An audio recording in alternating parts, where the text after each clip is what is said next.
Level up your league knowledge with LOLesports.com. Study up on your favorite players and teams from all around the major regions. Stats, box scores, in-depth analysis, and more VODs than you can shake a stick at.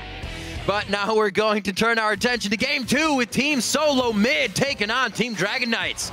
After climbing their way into first place, TSM lost their hold after losing to Team Dignitas and are now looking to climb again.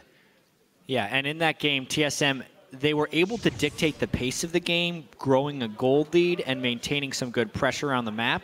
But while they were dictating the pace, they made a lot of individual misplays that allowed Dignitas to stay in the game. And then there was the team fight at the end of the game where Bjergsen jumped in, didn't get his Zhonya's or his Echo Ult off of it, and they lost the game right there. Well, performing against lower teams in the standings is something that TSM have done historically well, and TDK are sitting in last place right now, still trying to get a win on the board. Yeah, and honestly, going into yesterday, TDK had fought well in each of their losses, but then against Team Impulse, the sub-train just fell straight off the tracks. 0-18-0, and you really saw on Sarah's face after the game the disappointment that they had after that loss. So we'll see if TDK can kind of dig deep and bounce back today, but it's hard to find the motivation when you're getting decimated by Team Impulse, especially with Bishu and Latman, who this is probably their last game subbing in for the team. It's going to be very tough. Something we'll definitely talk about in game. And looking at TDK, Lustboy is feeling very confident and believes TDK has one way they can pick up a win today.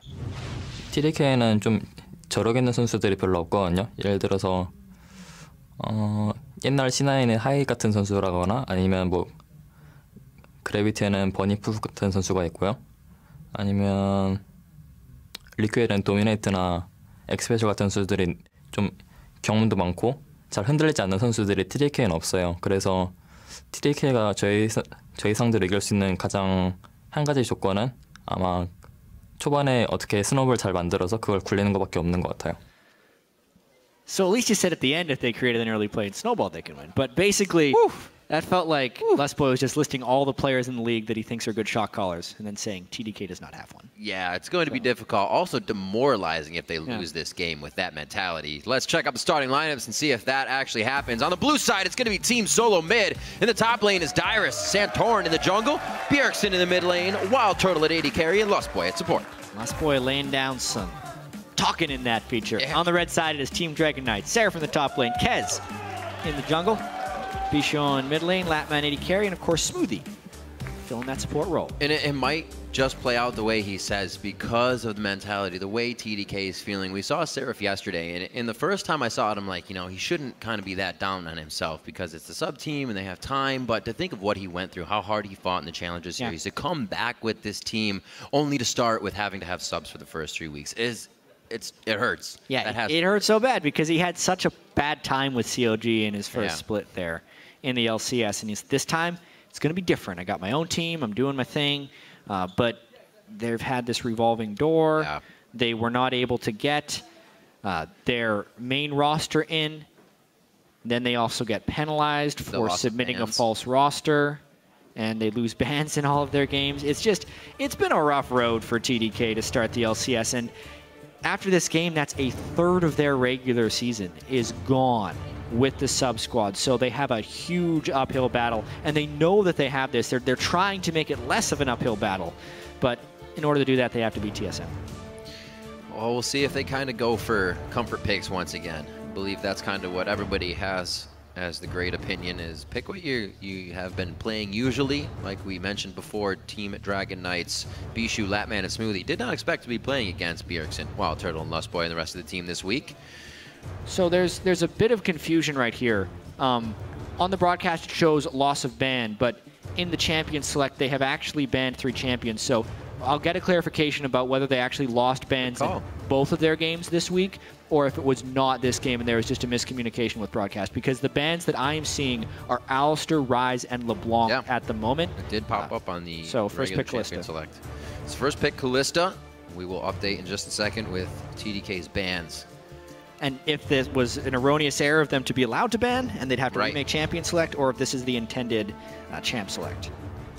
30 seconds left on the clock here as we start to pan out. It is known that Team SoloMid kind of prioritizes Kalista with what we're seeing so far.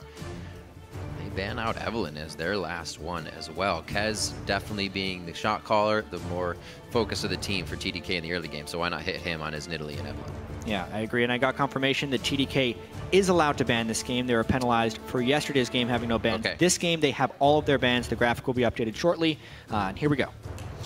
Graphics will be updated for you shortly on the right side, so you can see the bans again. Alistar, Rise, and LeBlanc banned by Team Dragon Knight. So that Greg is taken by Kaz. Still have a bit of Rek'Sai available. Haven't seen a lot of Sejuani lately. Yeah, definitely some fall-off. Sejuani received a couple of nerfs, as well as Gragas. Seen in other regions. Yeah. People still throwing some games at her. Having the big plays. Rek'Sai is available for TSM. I would kind of expect Santorin to be playing that. They've been prioritizing it fairly heavily, even though, in my opinion, some of Santorin's worst games came on Rek'Sai. But she, as a champion, still very strong. I got the gender right today. Thank you very much, Internet. Of course, Rek'Sai's not in this game. Of course. The Rumble is, however, possibly for Dyrus. And the Annie. Looks like they're actually trying to light things up here. Lustboy on Annie. Be pretty aggressive. So the ban's now on your screen as we get those filtered back out so we can see the whole deal and what Team Dragon Knights wanted to stop TSM from getting. Lustboy's Bard is actually still up, but the Annie gets picked even so. Most likely going to be Annie support. Yep. Annie Callista, tremendous lane. Something that TSM yet to run so far this split, but incredible 2v2 power. Maybe even forcing a lane swap away from Latman and Smoothie if they don't want to suffer the consequences of that lane. And I really wonder what TDK is going to be going here to try and pick up a win. It almost seems that the champions that Seraph has been playing, you know, Rumble, Vladimir, Aurelia, Rumble, and Mundo across his 5 games, I think he needs to pick something that he really has large game impact on. I would love to see him on Nidalee, but that's banned. Yeah. So at this point, maybe a Hecarim. Do something a little bit crazy. Malphite and Vladimir being locked in means we're seeing at least something cool. They can flex that either side. Keen's already played Malphite in the mid lane, so that could be his. Like you said, the flex could happen.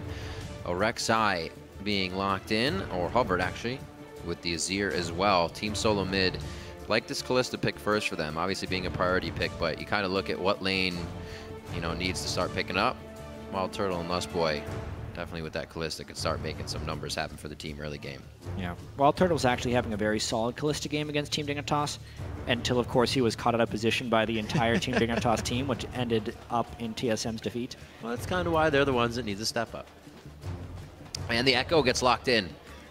Again? Very nice. All right. I like it. Let's see what Bjerg's can do on this one. Remember, he did go 7-1-6 in their loss, which hopefully you can get a win out of that next time, because that's like an top farm in the game. Loss. He was 7-0 going into the last fight. He was 6 full items. He had 750 ability power. He was having a very, very strong Echo game. But it only counts if you win. Yeah. So almost only counts in horseshoes and hand. I mean, just think about the amount of points you get in Champion Mastery. If you lose, you barely get any. The win's all that matters. Just get small bonuses for the grade. The crowd wants Bard. Dragon Knights. Looks like they're going to go for Nautilus on this one. Last few chats with Smoothie. Gosh, these names. On the end there at the support. And they will be ready to go. TDK, for them to get a win here would be absolutely amazing. 1, for the mentality. 2, just cause. To have a sub lineup come through with a win is definitely one you want to be able to grab. It could be 0-6 after this, and that's going to make the second half of the split. Not even half yet. The second part of the split. Very, very hard. Yeah, now, what is support Malphite, I think, is what we have here. Maybe? See, this is what a sub-team should do, honestly. They should be messing with people. They have like 4 flex picks right now that can fly into different lanes. We have seen all of these things in time within the LCS. Like, we've seen support. So support Malphite was a thing for Green Tea, who used to play for the LMS region. Yep. And we saw him on AHQ last year at Worlds. He'd played a lot of support Malphite. It is true. In that league. They also... It's had some sparing play in the LCK and the LPL, but it is incredibly rare. And I'm pretty sure this is the first Malphite in the history of the LCS on support. They have one hell of an initiation. Please correct me if I'm wrong for saying that. Do it. The game's about to go live, so tweet either hashtag TSN win or hashtag TDK win to @LOL Esports. As always, we will update those as we go through the game, and this is Bishu get some kills game right here. Everything basically sets him up for kills besides Vladimir and Corki. This is going to be one volatile game. I love this TDK champ select. They threw Gragas in the jungle, which is normal. Vladimir in the top lane, but then the Yasuo Malphite thing at the end is just so awesome. Malphite Yasuo, by the way, is so fun to play. Yep. Saw a nice EU combo. And now they get the Malphite as a support. He's not that bad of a support. We don't see him that often, but he can trade fairly well because he just charges up his passive shield. See, one time I was in a game as Malphite, you see how he has that little gray bar? I'll get into that later. Indeed. We got a quick note from Dyrus to listen in, as Dyrus has actually had a lot of respect for Seraph and his journey back into the LCS, as we were talking before. He was put into a really rough position with CLG, and he still worked at it, and he clawed his way back into the LCS through his own skills and own talents, along with the team he's brought with him. Hopefully those talents can come to use once they get the main roster in here, because he has done a lot of work, and to see that go to the side would just be terrible. Yes, it would. Back to support Malphite. Back to support Malphite? Yeah. The passive shield that Malphite gets at the start of the game, sometimes if you want to troll someone who's playing Malphite, just ask them why they have the shield mastery, because it looks like he has it, and they'll pretty much always think they have the wrong masteries, and then they'll remember they're playing Malphite, and that's part of the character. No one picks up that 50 health mastery on the defense tree. Other than that, though, I played a Singed yesterday that did. Did he win? No. That's too bad. Never wins. I've thought about using it for like some cheese jungle clears and stuff, but it's never worth it. Okay, I like him as a support. Good at taking Gromp early on in the game. If you're in a heavy physical damage lane, it's good. Against Annie, I don't necessarily think it's that great. But it's mainly just his ability to trade back and forth because of the passive shield. See how much they can get down there. Stealing the movement speed of Kalista doesn't really do too much. So yeah. I don't know how much that's going to help in their engages in the bot lane. She's just still going to hop Stealing right the move speed of a Kalista does not stop the distance of the hop. As I have been reminded by Zyrene so many times. Yeah. Loves talking about that. It's based on the boot rank. Yeah. For how far you hop back. Right. See what this early game Smoothie can do. Not too smoothie on that one, that's for sure. They got out level 2'd right there, and he took a whole bunch of damage. Mm-hmm. Rock or not, he went down pretty fast. Kez just walked over that ward above him, so Bjergsen can actually play this one nicely and kind of bait him out for a little bit longer. It looks like he's going to do so. And saying, yeah, completely, you have me tricked. Just waste a little time. Kez, however, goes back nice and early. Oh, this is great. So there was an amazing Yasuo versus Echo game in the LPL. It was IG versus LGD. So we got to see God V's Yasuo versus Rookie's Echo. And Kobe was like, man, what are the odds we see this in North America? None of these North American mid laners will be willing to pull out these champions. And like, I think we'll see it sometime. He's going to probably say that the story went somewhat differently. But Kobe, it's happening right now. We got Yasuo versus Echo. This is such an exciting lane to watch. All the dashing around, the dodging of the skill shots, especially when you have Echo's Time Wander with the tornado that Yasuo throws out. Being able to dodge in between those spells is just so entertaining. Both Bjergsen and Bishu have had their time on Yasuo in their highlight videos, as we see Kez getting his belly into places it shouldn't be, which is Santorin's jungle. He's not too happy about that, and he gets pushed out. Santorin still has a bit of a CS lead, even though that pressure was there. Yes, sir.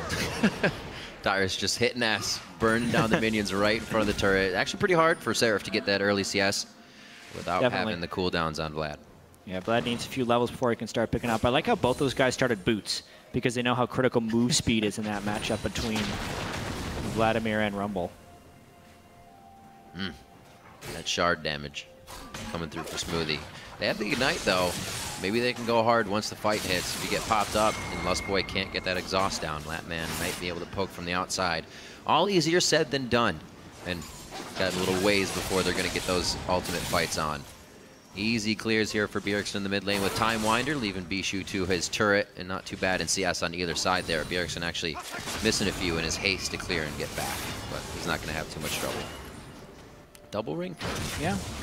A little bit of extra mana regen. Although we've seen a lot of Echoes go double Thorns into Morellonomicon, and it seems like they have an abundance of mana, especially with a Crystalline Flask. So I feel like that was just Bjergsen saw the window with the wave pushed up that he was going to end up going back to base, getting a little bit more immediate power, because there's going to be some frequent fights in this lane, maybe even at level 6, so he wants to make sure he has as much power as possible for those fights. You can see Bishu's actually echoing that, also going double Thorns. Both these guys have the no pun intended idea to fight. No pressure on the Lapman there. They were just playing the minion wave, playing it safe. Actually hits that without too much vision. And it looks like Lustboy is definitely ready to get an attack on here. Slowly moving back and forth, I should say, but not really giving away that they want to get that engage on. Just a few light pings out. Santorin clearing the pink. I don't think Kez is going to be able to do too much off this. So Santorin's Rek'Sai early game, haven't seen too much of it just yet. He was able to pretty much stop Kez on getting in early. Yeah, Kez had that nice invade. Yeah. But wasn't able to draw any blood. And a nice ward there by Santorin at the Raptors of Kez. Keep vision on the guy that's calling shots as well as making some of the plays in the early game. He's the guy you want to keep an eye on. Kez also having a big hand in the first bloods that TDK can get. Oh dear. And there it is, the stun they've been holding. It was just when they hit level 5, Lapman with no mana as well. So pretty much zero chance that TSM would lose that engage. Yeah, it's a very troubling lane now for Lapman and Smoothie. Down 15 CS before the recall. And you still not even have the impact of Malphite ult, because they can just Malphite ult you back. Yeah. Oh boy. Oh dear. Wind wall's down, they both flash over it. He tries to clear the side. Bishu keeps himself alive. Nicely done there. Had to blow both and the exhaust, and that's pretty much what saved his life. Yeah, wind wall blocked the coming back of the Chrono Break, and then when Bjergsen popped of the Time Winder. These echo skills, I'm going to get him eventually. Fight in the top lane. Chemo Plague down onto Dyrone. He just shields himself up. He's fine. Nice try by Seraph. He is starting to get that lane back in his favor, though, as he starts to get a few levels. I'll get this one right. In the Echo versus Yasuo duel, yes, Yasuo was able to win wall the second half of Time Winder and then get out of range before Bjergsen could Chrono Break him, therefore making the nice escape on the gank. Bingo. Wind wall timing in this matchup is so important. This is one of the ways Echo accesses the end of his burst combo. Very trickily played. Bishu keeping those tense moments under the turret in his favor. Maybe they might be back, though, to rinse and repeat. That was the second time quickly we had seen Santorin mid to shut down Bishu. And that time they were actually able to get a few summoners. No real lead in any lane but the 80 carries, as we saw Wild Turtle and Lustboy pushing out Lapman and Smoothie. But you can't expect that to work as the best lane against a top-tier North American team in the first place. So you either pressure it a ton with Kez, or you try to just keep things safe. Yeah, and we saw Lustboy talking before. They don't really think there's any way TDK can win unless they get some type of early game snowball going. Yeah, that's so falling away. Very conservative macro game early on from TSM, having faith that as long as they just don't fall behind, they'll be able to do fine. Love watching these Echo games. As soon as a champion comes out, you can kind of compare what pros are doing and whatnot. Still have yet to see the big plays. But you definitely see a lot of Echoes farming with that phase dive for the last bit of CS. Not too much mana cost, it's super easy to use. Pawn had a really interesting Echo over in the LPL. He was one of the people that probably used the Echo ultimate most successfully. He invested a lot into it, but sometimes he kind of be in an aggressive place, flash away, which then was better access to baiting people into his ultimate afterwards, and he got off some pretty nice ults, but at a high cost. Comes back. Target focus enough for your shadow to get in the right spot. Very, very hard thing to do. It's kind of why people say Echo is very hard to use in competitive play. It's like you don't chase an Echo, you don't chase a Singed. Don't go behind Whoa! him. What a phase dive. They just literally smacked heads together as they went in for that. Bjergsen just smirks and walks away.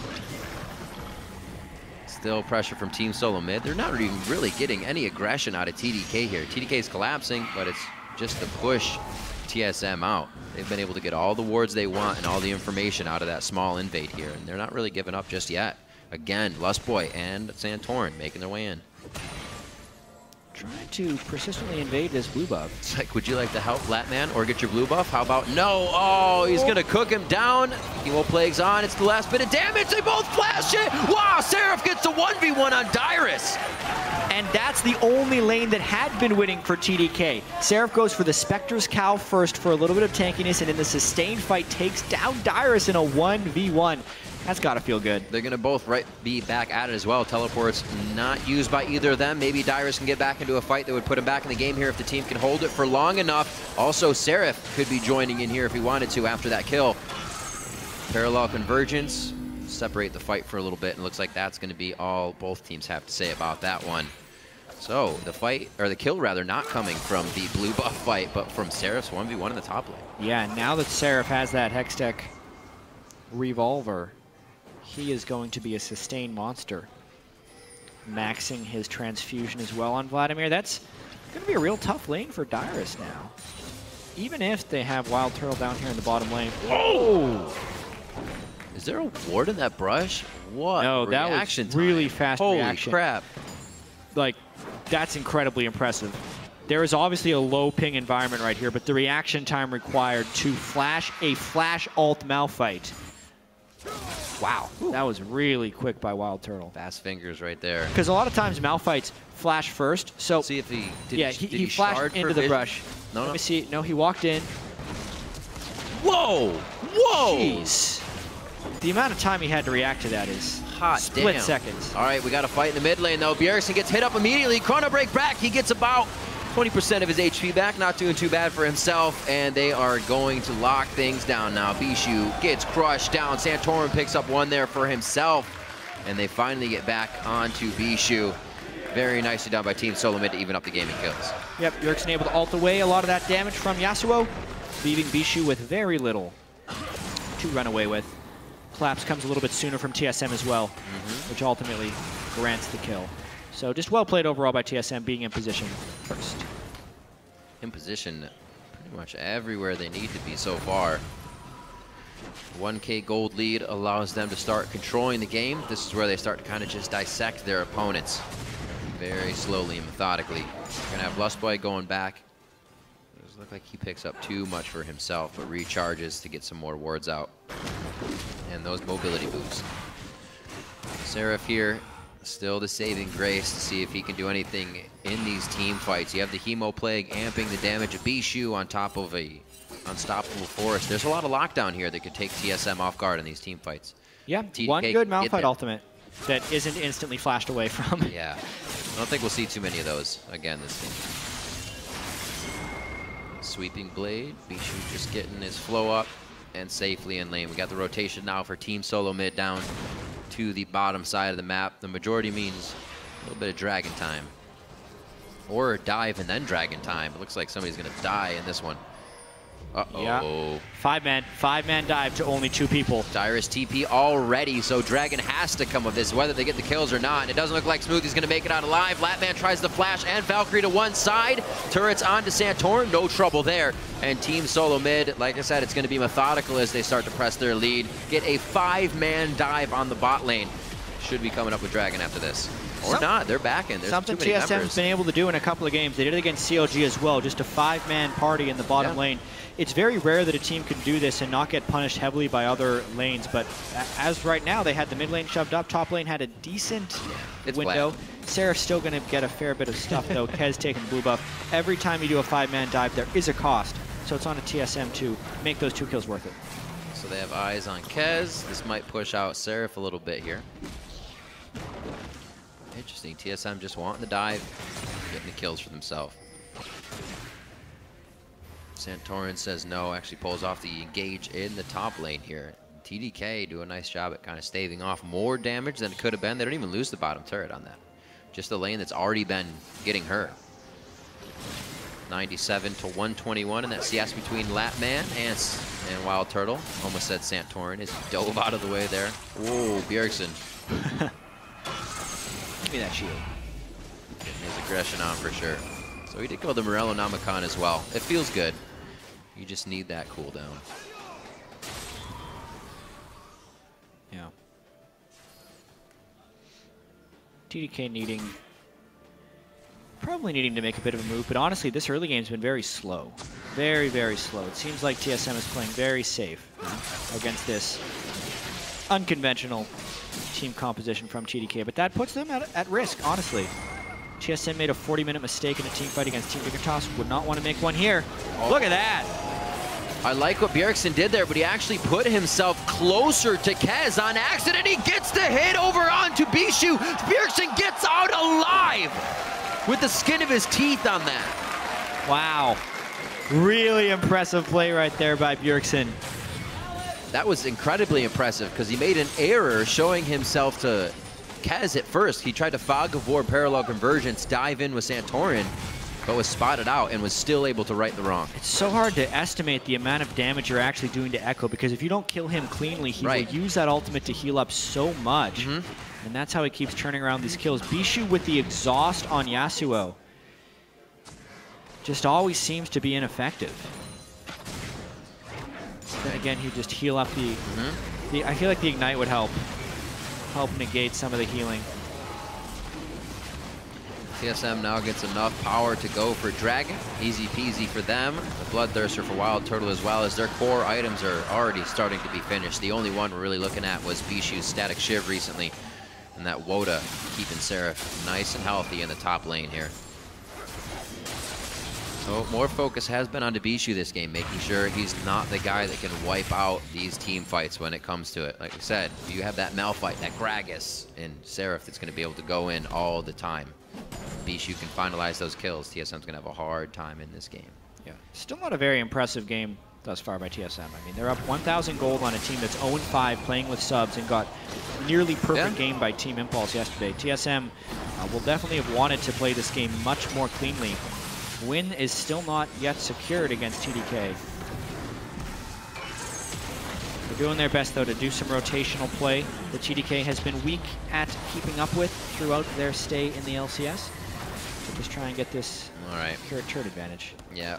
Seraph, the time has come, says TSM. They will soon be in your lane to take your turret. He will not have all the farm in the world to himself anymore.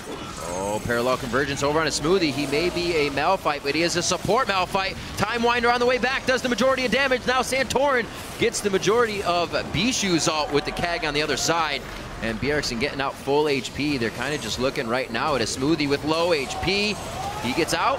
A very nice equalizer actually on the team coming through. TSM still wants this. It seems like it was a bit hesitated though. Seraph making a transfuse kill here. Chrono break by Bjergsen, but he puts himself in a bad spot while being able to get a kill. And it's Seraph now starting to pick up kills. Dyrus a few more for himself. Kez can't figure out if he does want to or not go back in. He chooses to head out as Wild Turtle still could have been the bigger factor there along with Dyrus. What a back and forth fight. We definitely have to get another look at that. Yeah, very crazy fight right there. The main skill I noticed though was Dyrus' equalizer, getting a lot of work done in there. Seraph came in late, got good damage down, but ultimately was the equalizer that put the 4-for-3 in the favor of TSM.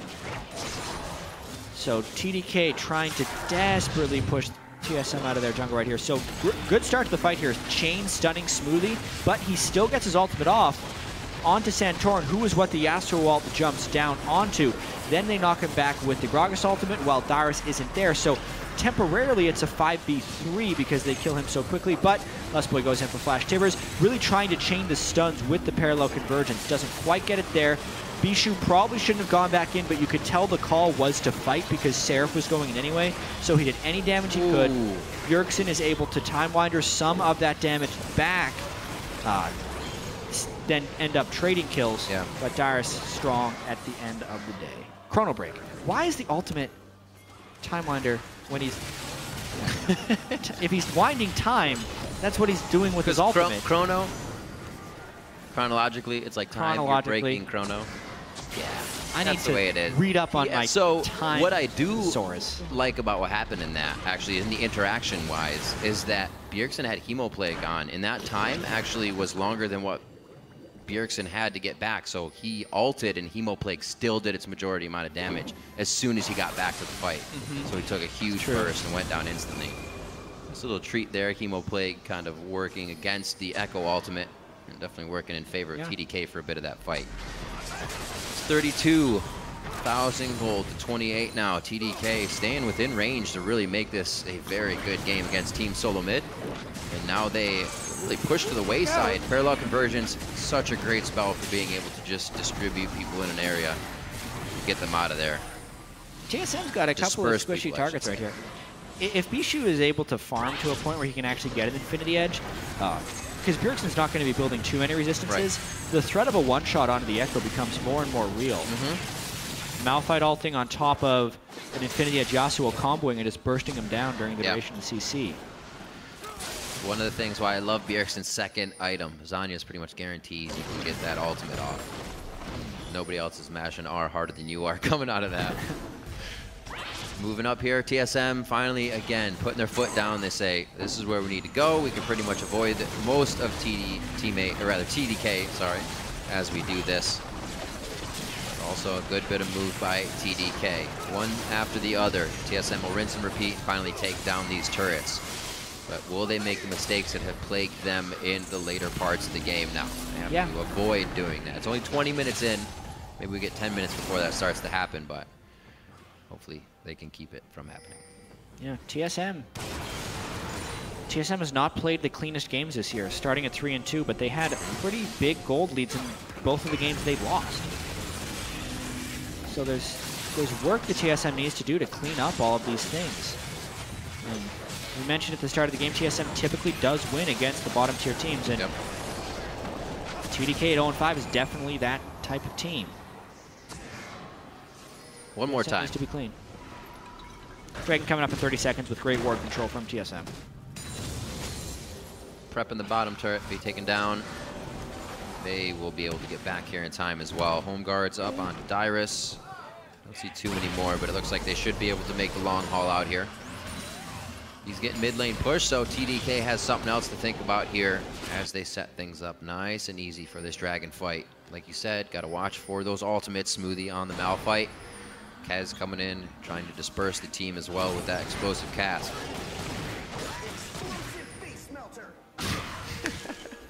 Melting Seraph's face, Dyrus says.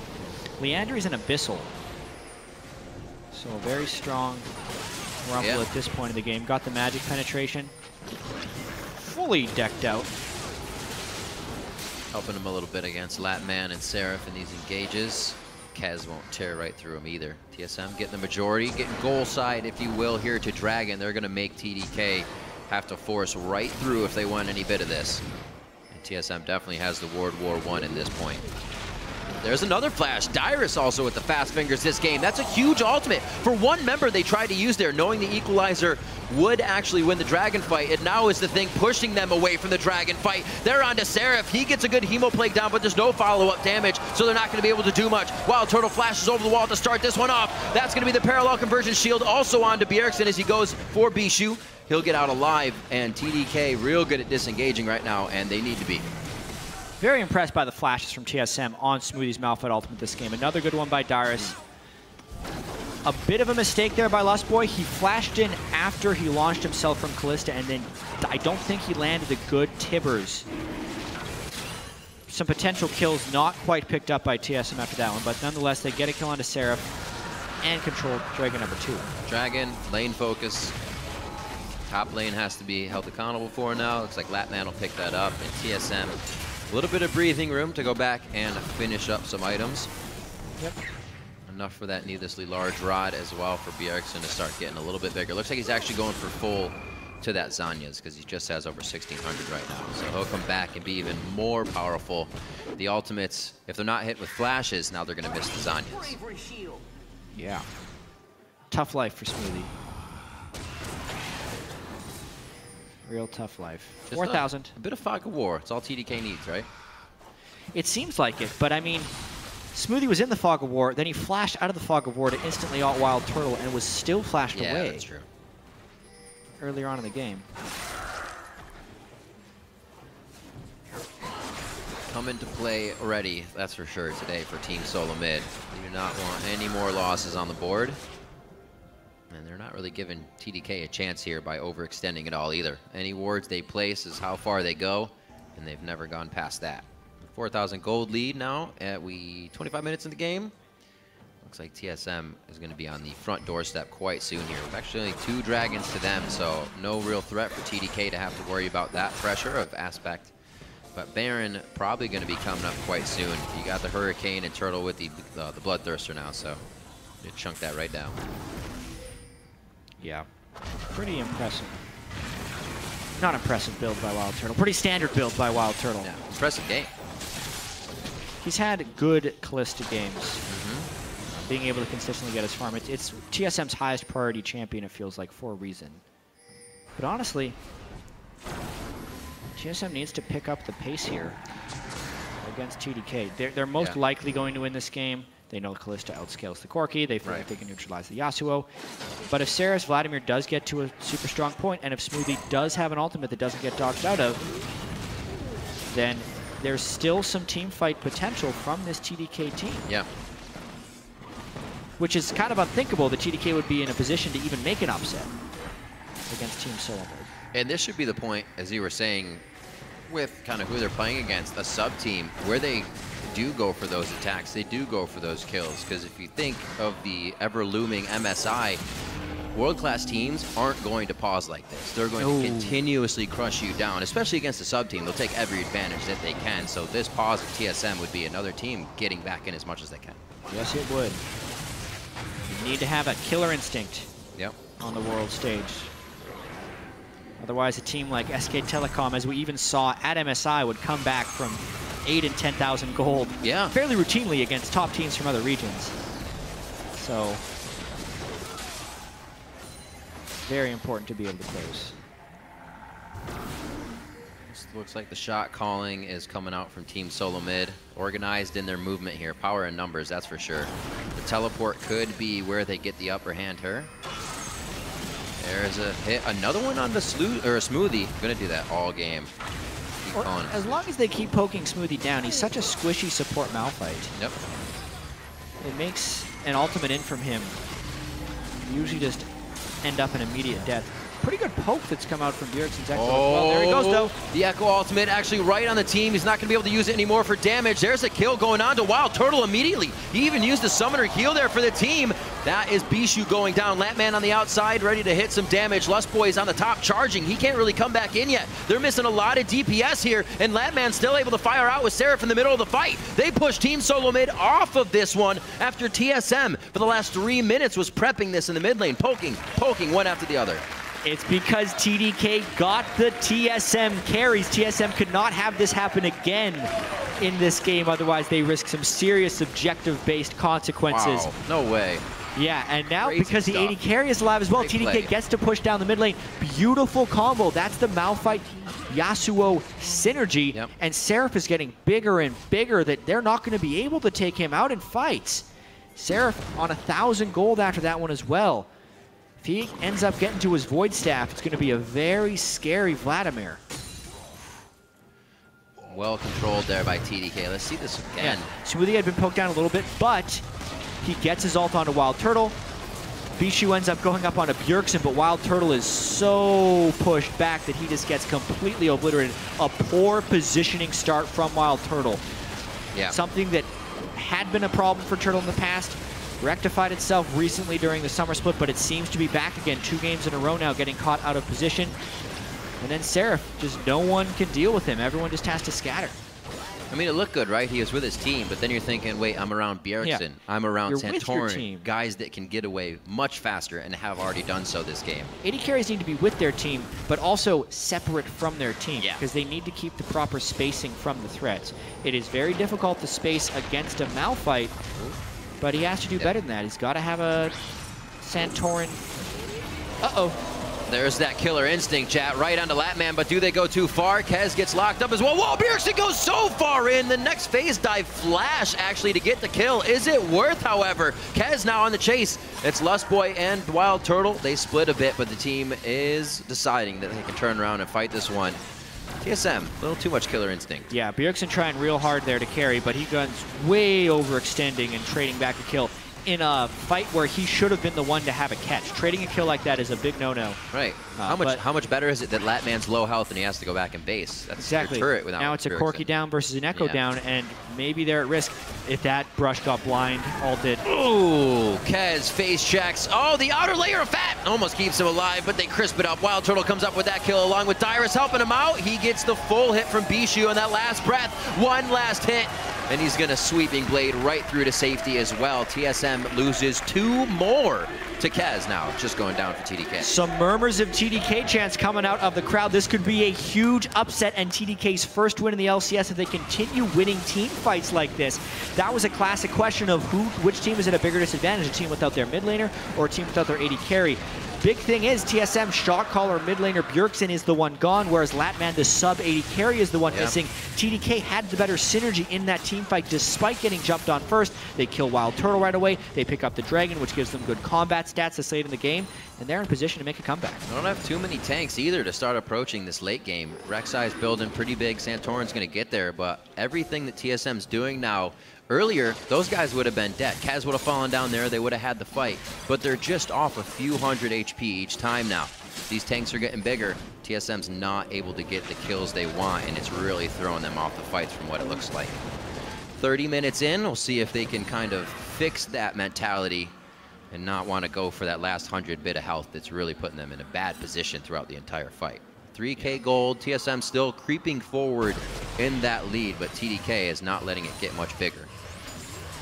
And boy, have they picked up kills recently. 12-9 now as we get into this matchup. TSM's going to start hesitating on what they want to do, possibly. Yeah. That's going to get even worse. Maybe they already are hesitating right now. Some questionable plays there. Wild Turtle needs to watch himself in these fights. It's so difficult, though, against Malphite Yasuo. Yasuo is 0-4-6, but the pressure that he outputs when comboed with the Malphite, knowing whoever gets Malphite ulted is losing at least half of their health.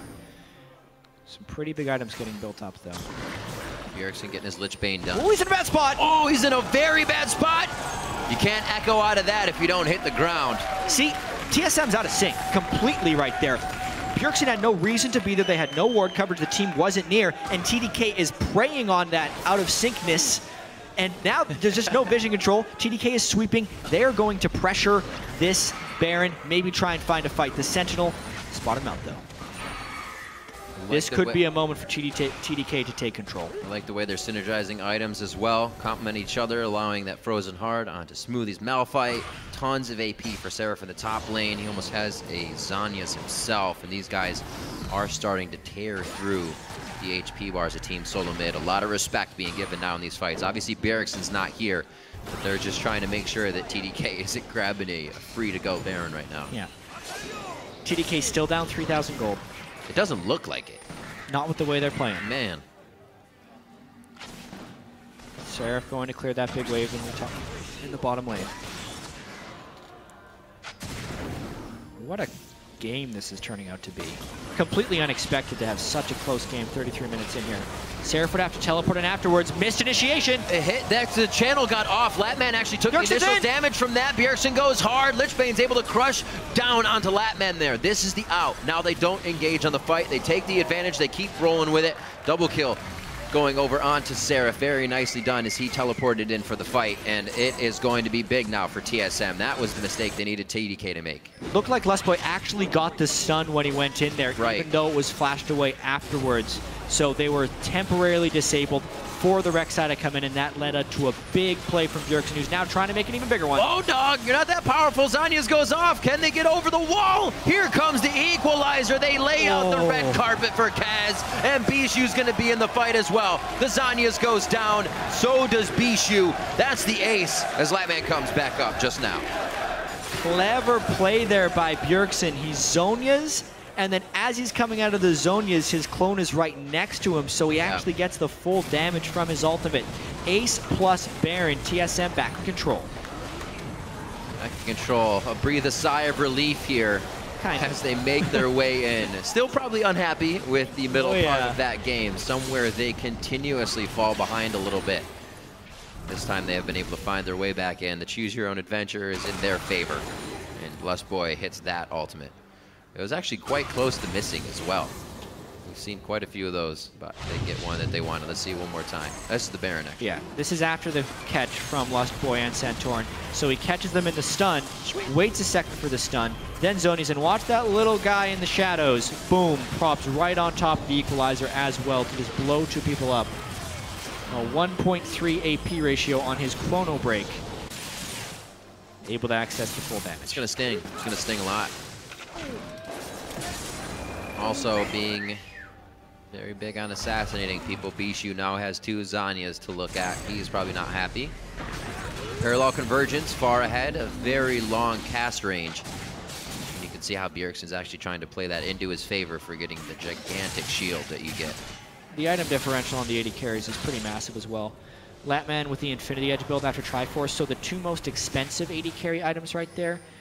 Wild Turtle has 4 completed items, albeit some cheaper ones. But when you multiply those stats together, Wild Turtle's dealing almost double the damage Latman is with those 4 items. It's one or the other, right? Latman's trying to get the nice car, have a small house, big house, not a small car. It's one or the other. But if you just don't have as much money overall, yeah, you're never going to be happy. Probably going to be behind. That guy always losing the Christmas light war. 30 seconds on the Dragon here. This game now going to 36 minutes with Team SoloMid having quite a demanding lead in the beginning. Still faltering in their ways of figuring out what they want to do in that mid to late game. Yeah, the main difference is TSM, when the fights they've won, they're the ones making the initiation, rather than having Smoothie ult in on them. So the fight where Lustboy and Santorin made the initiation, huge victory for them. It's what's given them control of the game, but when they've struggled, it's been Wild Turtle or Bjergsen walking in a strange place for some farm and getting caught out. Like the jungle fights nicely favor both teams. You get a few Vlad ults with a nice Yasuo ult, but then you don't want to be in the Rumble Annie. It's going to be a different fight without vision here, and TSM is starting to cut that vision down quite a bit in the jungle of TDK. Almost impossible for them to even contest their resources now as they lose blue after blue and red after red. Looks like the split push as well is going to start bringing all the lanes up to the base of TDK here, so pressure is going to start spreading them thin. See how they react to this. Yeah, been able to grow the gold lead to 10,000. That went quick, actually. Yeah, it was pretty much all from the ace plus Baron. Yeah. Because at the time of the ace, there was actually some bounties that are built up on TDK since TDK was in the midst of a comeback. Good point. Making the swing back even more pronounced. Lustboy, Lonely Wanderer. What's he doing? Just says hi to the Scuttle Crab, I guess. Just makes his way out. How are you? 17 to 11 here as we enter 38 minutes, coming up on 40. TSM slowly working their way back to the side of TDK's map here. Interesting how Lustboy's actually built a Banshee's film. So if Malphite does catch him in the ultimate for the initiation, Lustboy will be able to counter-initiate very well, since he won't be the one knocked up, and then he can flash ult to stop the follow-up. It's pretty clever. Good item build by Lustboy. Also has Fate's Call to get him out of sticky situations, so it's like everybody has a Zanya's here. Yeah, it's pretty much the only way. Yeah, it's pretty much the only way Lustboy can counter the initiation as well, because a Mikhail's would not stop the knockup train. No, it wouldn't. The only way he stops it is if he avoids the knockup himself and then stuns the people who would follow up. I want to see him drink that iron elixir. How big does Annie get? Not very big. I don't think Annie gets very big. Are you going to be like body blocking Corky Rocket? Yeah. Annie becomes normal sized. What is this? So we'll get Annie the later years in a few minutes when he gets the iron pot on. Oh, that's the fog that they need. And look at, you said the teams have to stay together, but the AD carry has to stay different, chat, and that's what Wild Turtle's doing. Off to the side. If anything went crazy, he would not be in the Malphite ulti. Parallel conversions for a little bit of vision, and they're not going to be able to get anything out of it. TDK is like, we know what you're doing. We're not falling for that. Walking into a dark jungle right now would be the game. Absolutely it would be. Looks like this push might be able to do a little bit. It's not a whole heck of a lot of wave clear without them having to get into range. And you can already see that Smoothie wants that engage on the team. As soon as they see him, they hightail it out of there. I heard the sound. Lustboy drank the Iron Elixir. Look at that giant Annie. It's like almost the size of Rumble. It's like a bobblehead Annie now. Kind of, yeah. All right. He's like the size. Oh, she is the size of Callista. Main thing is now when he flashes in, he puts the Path of Iron behind him and people can follow in. There you go. He has those distortion boots to make sure his flash is up and ready, which it is. And they are getting pushed off of this quite hard. It might be hard for TDK to clear this. They can just cycle each other in and out well enough to not lose that much HP. So a failed attempt by Team SoloMid. They tried to not go too hard under the turret. Yeah. Don't want to do that. They're half-hearted engages. But now they're a little bit spread out. They see Echo in the top lane and TDK. Righteous glory. Nope. Nice talisman there by Lustboy. He wants back in. TSM is basically waiting for the next Baron, or hoping that TDK makes a mistake in the meanwhile. But they've had TDK in their base for so long. This is the way you get the very best vision control over Baron, is not necessarily by sweeping it out, but by making sure no one leaves the enemy base for 5 minutes. So nothing but a pink ward would be able to withstand that long of a wait, and you're going to see a pink ward walk through your own jungle. So once the Baron respawns, TSM can breadcrumb ward from TDK's base to the Baron, and also know that there's no vision of them at the Baron pit. Right here already, there's 2 trailing behind them to keep safe. Bishu will not have that third Steel Tempest coming in to get initiation off for himself. Charge that up hopefully on these minions. Back and forth here, this yo-yo game between the Baron pit and TDK's base. TSM trying to catch TDK in their perfect engage. Bjergsen always up front, trying to put that shadow in the right spot as well as maybe get an engage. Right now he's playing a good amount of distraction game. Chrono Break isn't anything he wants to hit just yet. Baron is peeled off by Team SoloMid. Lustboy just out of range to start taking down Kaz, and I don't think they wanted to start on the big man. Yeah, afraid to go for the all-in trade there. Quite low there, Bjergsen, on your mana. Bjergsen, half mana, 3/4 health. Santorin, I'd say 4/6 health right now. Yeah. And there's a fight. They got Wild Turtle. Oh my God. Bishu actually gets that as well. He gets right into the middle. Goes back in onto Wild Turtle. Crushes him down. We're now watching Seraph take down Wild Turtle as well.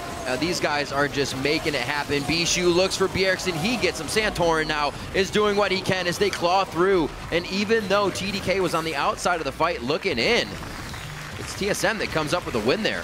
It looked like Bjergsen pulled off some pretty sick moves in order to win that fight. Wild Turtle got focused down really heavily, but it looked like Echo did the majority of people's damage in that fight. So TDK, they tried to find that fight. They withstood 42+ minutes of TSM, and now they lose their inhibitor. The same thing I think that confused me there was I thought Bishu took down Wild Turtle, but it was Seraph. They had too much focus on a guy that was already going to die.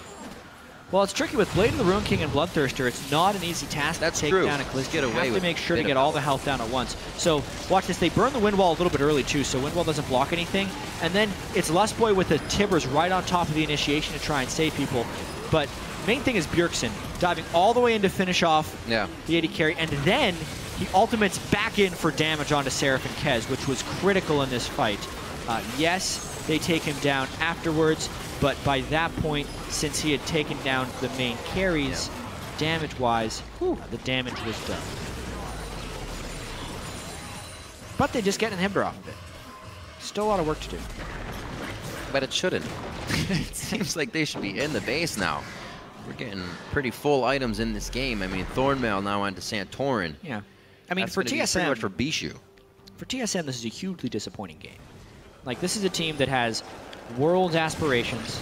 Yeah. They had an incredibly poor performance at MSI, and they are just not looking like a quality worldwide team. They're struggling against an 0-5 NALCS team that is playing with subs, and they're 2 subs, I think, now. Smoothie just joined. Right. And you're it's a 44-minute game, and they're still not secured victory.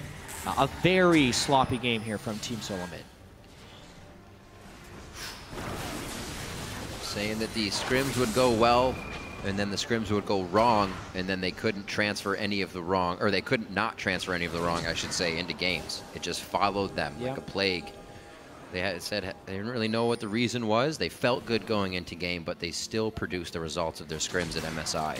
Very interesting kind of scenario to go through. Is up, down, stay down. Yeah. When you kind of have the hopes and hype of going into an international event. Yes, buddy. He gets out safely.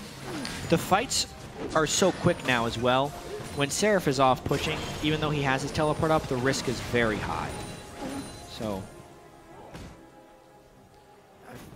there's so much initiation potential from TDK here. I think that's the main reason TSM isn't playing around the Baron pit that heavily. Yeah. But especially with Kalista, Rumble, and Echo, and even Annie, like, at this point of the game, they just need to tank with Rek'Sai, do a bunch of damage to the Baron, and then turn if TDK approaches through your line of wards. But they're heavily respecting this Malphite Yasuo combo. This is where TSM got into some trouble last time, right in that corridor. They head for the top side. This should be another inhibitor turret. They can set up a wall of defense there. Flatman going to try to pinch around with Smoothie and the rest of the team. Wards, however, keeping TSM safe on this. And again, thwarted on their attempt. They're just going to have to, go for Baron now. Too much playing around here, too much time giving TDK to clear minions on the way in, and it's Dyrus is going to be the one here on the outside. The Equalizer would be a very nice slow, and the entire team right through that choke. Hey. TDK can't do much, and it's going to be quite hard for them to clear these minions as well once the Baron minions start hitting the turrets. Congratulations, TSM gets the Baron. 4 dragons. They also have another win condition at potentially 5. Yeah, that's true. Getting close as well. It's a very defensive build by Bishu's Yasuo as well. And yes, he's been dying a lot, but as far as the way that TDK would have won this game, it's fairly closed now. 2 Banshee's Veils to stop the Malphite combo, and even if they pull off the combo, the Yasuo doesn't have enough damage to actually kill someone. So they need to break the Banshee's Veils with the Corki Rockets. Yep, they actually just got a nice one with the shard from Smoothie that went onto Lost Boy. It could have been a nice hit onto him, but I'm sure they want Bjergsen just as much as they want the engage. Bjergsen's in, crushing down that turret along with Wild Turtle. Lich Bane damage, doing some nice hits. TDK could try to go for broke here. Lost Boy just putting himself right up front, says, here you go, here's Tibbers. Bjergsen takes down Smoothie, and TDK is going to have to fight this one to the Nexus turrets. They let the inhibitor go down smartly, but they do not want to have that happen. Flies right in. Bjergsen instantly hits the Zanya. Is going to be able to Chrono Break back, and he kills Latman with the Chrono Break right onto Seraph. Now Bjergsen could go down. Seraph actually can't get any more transfusions out to hit him. Actually, he gets him with the Hemo Plague as well. We talked about that earlier. And Seraph finally hits the deck. They're going to start hitting the Nexus turrets on the side of Team SoloMid. TDK's base now in shambles. It took quite a while, 47 minutes for TSM to finally get to the Nexus, but they are able to pick up a win, now going 4-2. 47 minutes in, Team SoloMid takes down TDK. And you said it there in the wrap-up, Riv, but it took them quite a while, which I guess is all you can think of coming into this game. Yes, TSM is 3-2 against an 0-5 TDK, but championship aspirations and 2 consecutive split championships in North America is this TSM team coming into the split with exactly the same roster that won in the spring split. And you can kind of see it on their faces. They want to do better than that. Yeah. Unfortunately for TDK, the sub squad again had a fairly valiant game, much better than their game yesterday against Team Impulse. But at the end of the day, still staring at the defeat screen. Very unfortunate. What to come is the question for those gentlemen on Team Dragon Knights. What will the new members of the team do? They're still putting up plays here and there, even in their games where they're down. So will the full composition of that main roster be able to pull them in wins starting in week 4 if they do have Ninja and Emperor back on the team? Yeah, it's true. The season, hopefully for TDK, starts next week, assuming they can finally get Ninja and Emperor into the team. So many complications. Again, chatting with Seraph, who worked so hard to get back to the spot. His solo kill on Dyrus with Vladimir in the top lane for naught in the end, with the fight the Team SoloMid put up. Seraph doing his very best, 373 CS on the Vladimir, second highest in the game to Wild Turtle's Kalista. Yeah. And of course that solo kill onto Dyrus. All he could do. But all he could do. 47 minutes in, almost did. Well, Team SoloMid playing another strong matchup there, hopefully for the fans, fixing a lot of the errors. The mid game, never a place to plague them before. It just seems to be like where the void is for them. So some things are still true. Like TSM didn't lose to the bottom tier teams. They always seem to scrap it together, even if they have rough games against these teams. But it's definitely not the clean TSM that they want to be, or like the TSM that arrived in the playoffs last split, when they lose the first game of a series and then win the next 3. Those 3 wins in a row were always very clean for Team SoloMid. Not looking like that right now, that's for sure. Well, you know what? We always get to see what's happening inside the minds of TSM in their footage and on our analyst desk. So there you go. To break down that game, we're going to send it over to our guys on the analyst desk. Thank you, gentlemen. And it is an interesting discussion to have, which is, you know, what's going on with this TSM team right now? Because a solid start to the game, but things did start to crumble there in the mid game. We watched TDK kind of claw their way back into it. Yeah, I understand that they're like trying Echo and stuff like that, but using like we're trying and looking at play further on, like international play, that only works for so long. You have to pull out these victories in a convincing manner because TSM just look really sloppy right now. Really sloppy. Yeah, and it's interesting because the slow-paced holding pattern TSM seems to be one of, if not the best in the league. Right, against Dignitas, they were slowly accruing leads through the laning phase and sitting around. Against TDK, same thing happens. They're slowly accruing these leads, and that's fine. What seems to happen, though, is some of these members of TSM seem to lack focus. I know people criticize Wild Turtle for it a whole lot, but it's happening to Bjergsen as well. It's happening to Santorin. People are just kind of a little bit too far up, and these teams that are running a lot of heavy engage, yesterday it was Sivir, today it was Gragas and Malphite with the Yasuo, teams are really tenacious, and they will willingly go for those pickoffs, and if TSM aren't ready to be in a battle that second, then it's going to be bad.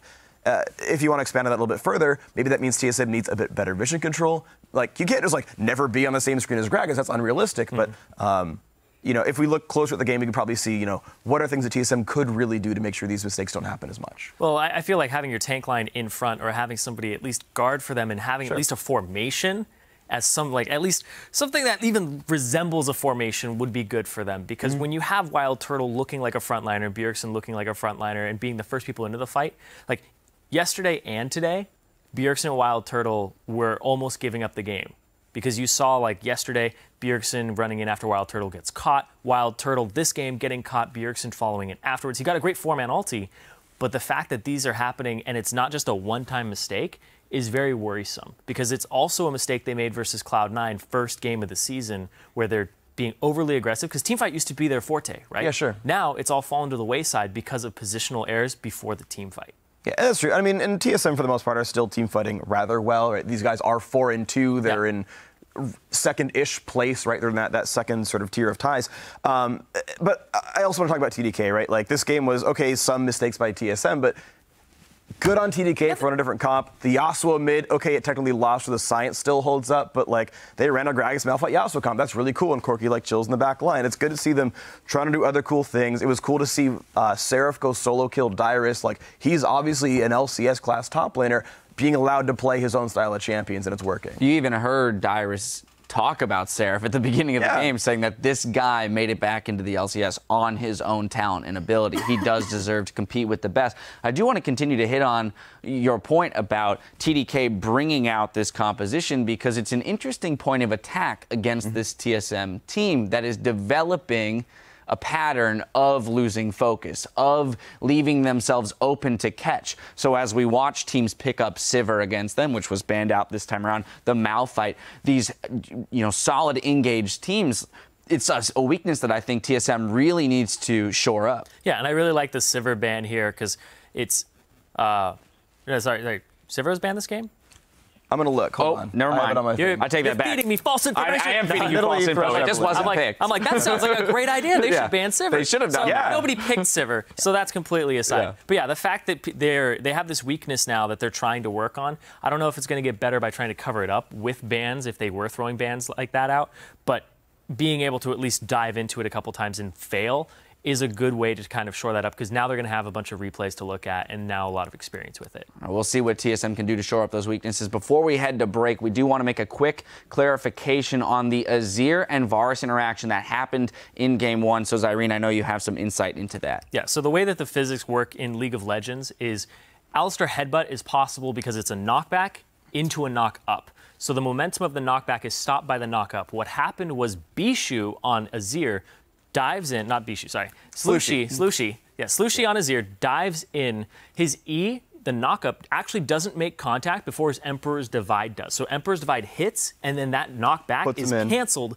by the knock-up of the E. So Bishu, he's honestly too good. Slushy was honestly too good, and he was able to pull it off too quickly. So too good for League of Legends. Yeah, he's too good. I don't even remember his name half the time. I'm sorry, Slushy. Well, if that's the way the interaction plays out, at least I want to know that I'm too good for the physics of the game, I guess. Well, coming up, we've got our game of the week with Team Impulse and Team Liquid loading onto the stage for that one soon enough. Stay with us. The action continues after this.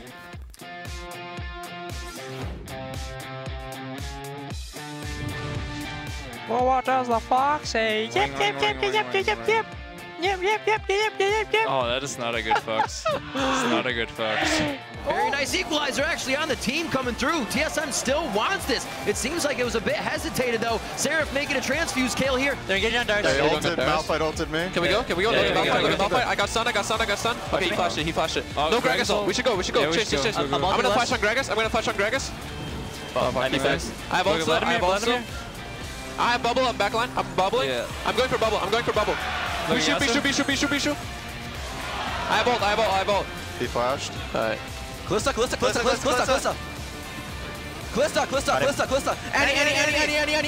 Annie. Here we go. Oh shit. Heal.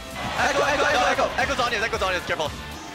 Echo. Nice. Can they get over the wall? Here comes the equalizer. They lay out the red carpet for Kaz, and Bishu's going to be in the fight as well. 47 minutes in, Team SoloMid takes down TDK.